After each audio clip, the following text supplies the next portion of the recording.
Natutuwa ba ako pag lalalayan? dahil yung na pagbuhat ng tatay sa akin, yung gano'n, tapos tapos ilalagay ka sa isang... Lucky, kape tayo guys. Good morning po. Okay, what's up guys? Kumusta po ang araw nyo? At kami lang ni Lucky today. Wala po tayong kasama. So, pasimple lang akong nakaupo pero mamaya babanat na tayo.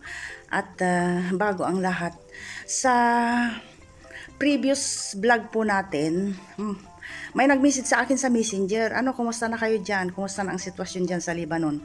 Sabing ganon. Pabanjing-banjing kayo, gira dyan, sabing ganun nung second cousin ko at best friend ko siya guys. Okay, update nga sa nangyayari dito guys. Okay, para sa kaalaman ng lahat guys, opo may nangyayari pong kaguluhan dito. Pero malayo po kami guys, nangyayari doon sa pinakadulo ng mundo, sa may boundary po.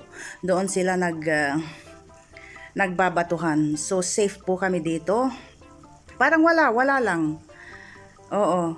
Kahit isang putok, wala po kaming naririnig na paputukan.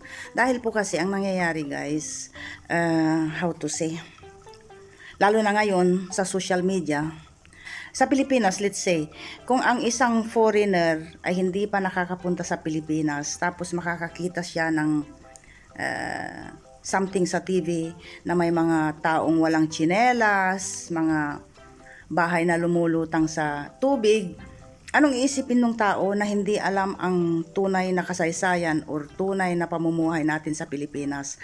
Ang iisipin niya ay, Philippines is very poor country. Yun ang iisipin niya. Nagets niyo yun guys? So, ang nangyayari po dito sa Lebanon, pag nakakita po kayo ng isang putukan, it doesn't mean na lahat ng buong Lebanon ay magulo po. So, yan nga po, pag nakakita kayo ng news, ang pagkakaintindi nyo ay magulo na dito sa Lebanon. Actually po, ang kaguluhan ay hindi mismo dito sa Lebanon. Yung grupo dito na ayaw ko nang banggitin, yung grupo dito ay nakikisawsaw lang, grupo ng Lebanon, ay nakikisawsaw lang doon sa kabila. Tinutulungan niya yung isang bansa, nakalaban nung isang bansa. So, yun po ang nangyayari. So, pag, I think nakikialam na ng bonggang-bongga yung grupo dito. At, against yung mga tao dito na makialam dahil pag nakialam na siya, guys. Pag nakialam siya, talagang madadamay po kami. Pero hindi daw mapigilan na hindi daw makialam yung grupo dito dahil kaibigan niya yung isang bansa. So yun na ang nangyayari. At ang dinig pa namin guys, pati mga neighboring Arab country ay nakikialam na rin. Sana'y, wag naman sana dahil yun nga, ang apoy pag hindi naagapan, lalalayan. So, ganun na lang tayo guys. At ingat-ingat din. At gaya nga ng sabi ko, safe po kami, malayo po kami. Marami nang pinagdadaan ng kaguluhan noon ang Lebanon na nangyayari sa mismong kapaligiran ng Lebanon. Pero itong nangyayari ngayon ay bali, katiting lang kumpara noong mga nakaraang kaguluhan. At yun nga, yung mga nakikita nyong balita or lalo na sa social media, ayun ay dahil sa hindi rin kasi may iwasan dahil may mga YouTuber, may mga Facebooker na doon din sila kumikita, di ho ba? Pag naglagay ka ng content na ang tingin mo ay kakagatin ng mga viewers, naglalagay sila. So, yun po. Inilalagay nila yung mga worst part, pero lingid sa kaalaman ng lahat, hindi naman po ganun kaseryoso. So yun po ang update dito, na okay lang kami at malayo po kami sa kapahamakan. Salamat sa mga nag-message sa akin sa aking messenger. Punong-puno po. Pati yung mga kapatid ko sa Canada, mag-ingat kayo dyan, mag-ingat kayo. Yun nga, mag-ingat kayo dyan. Sabi kong ganun, ano bang nangyayari? Wala akong kaalam-alam guys. Alam kong may kaguluhan, pero wala naman kaming nararamdaman. So, yun nga, yung previous vlog natin, naggagala pa ako. Tapos, I think, Saturday, Sunday, kung hindi uulan at maganda yung panahon, pupunta po tayo sa city na kung saan maraming Pilipina doon. Sana'y makakita ako ng Pilipina. Tatanungin ko sila, kumusta na ang kalagayan sa Lebanon. Dahil kung ako lang magsasalita guys, siguro, hindi kayo naniniwala. Gusto ko yung isang place na kung saan magtatanong ako sa mga kababayan natin, i-share ko sa inyo. Dahil hindi naman ganun katindi yung sitwasyon dito, guys. Oo. Kumbaga sa boundary, sa pinakadulo, doon lang nangyayari dahil yung mga grupo dito na ayaw ko nang banggitin ay naandun lang sila sa gilid-gilid, tumatambay para protektahan yung isang bansa. Ganun po ang nangyayari. At sabi ko nga, marami ng kaguluhan ang nangyari noon sa Lebanon, na mismong sa loob ng Lebanon, ito, nakatayo pa rin ang Lebanon. At sa gilid lang po nangyayari ang gulo dito sa Lebanon. At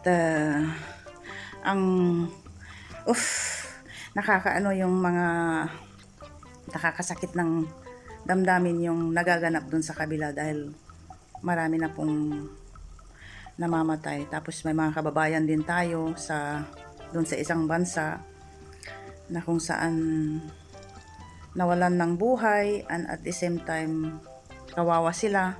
So, yun lang ang panalangin ng bawat isa na sana'y tumigil na. Dahil saan ba mapupunta ang kaguluhan? Saan ba mapupunta ang pangyayaring ito? Yun nga, kung hindi maagapan, dadanak ang dugo. So, dasal-dasal lang ang pwede natin gawin. At, ayun, yun po. Dito tayo guys, ipakita ko, umuulan, oh. Oh, ang sarap ng ulan. Anong naaalala nyo guys pag umuulan? Alam nyo ang naaalala ko? Ganyan lang, ipakita ko yung view habang nagsasalita ako dito. Alam nyo ang naaalala ko? Or kung sino ang naaalala ko pag umuulan? Naaalala ko ang aking tatay. Dahil po, yung bahay namin, maraming tumutulo sa bubong. So, naaalala ko ang aking tatay dahil pag umulan, lalo na pag gabi guys. Yung tatay ko, oh my gosh, naalala ko siya. Ako'y naiiyak na. Pag umuulan, lalo na sa gabi guys, kinakapan niya kami. 6 kaming magkakapatid. So, nakahilira kaming ganon guys. Pag umulan sa gabi, magsisindi siya ng yung lampara, yung ilaw na nilagyan ng gasolina, ganoon. Dahil wala pang kuryente sa atin noon eh. Tapos, mag-iilaw siyang ganoon. Tapos, isa-isa niya kaming kinakapa-kapa. Kung may tumulo ba sa amin na tubig ba. So, yun ang part na gustong-gusto ko guys. Oo. Yung bang bubuhatin ako ni tatay, tapos ilalagay ako sa place ng bahay na walang tumutulong. Parang natutuwa ba ako pag umuulan? Dahil yung pagbuhat ni tatay sa akin, ganoon, tapos ilalagay ka sa isang sulok, ganon ba? Oo. Rest in peace, tatay. At ang isa pa guys, masarap ang tuyo. Pag umuulan sa atin, di ba? Magprito kaya ako ng tuyo today guys. Magprito kaya ako ng tuyo. Tingnan natin kung may tuyo pa tayo guys. Yan po ang kwento natin na idagdag natin. Sandalit ipakita ko sa inyo kung may tuyo pa tayo. At lalasunin ko ang aking mga kapitbahay. Bahala sila kung mga moy. Basta ako magpiprito ng tuyo. So tingnan natin ang tuyo kung meron pa. At siya nga pala guys, nga pala, ay dyan pa oh. Ayan, yung tuyo ko oh. Ayan yung tuyo. Yung tuyo natin, ayan, naka-freezer. Naandyan oh. Oh, At by the way, bago tayo mag-end ng vlog, guys, mag-end na tayo dahil marami tayong trabaho. Okay. Baka bukas, we'll see ka. Dapat sana, sana hindi umulan. Bukas, baka pupunta kami kay Kati. Kati, maghanda ka ng kakainin natin, pupunta ko sa inyo. At gaya nga ng, shout out sa mga sa mga subscribers ko, na subscribers din ni Kati.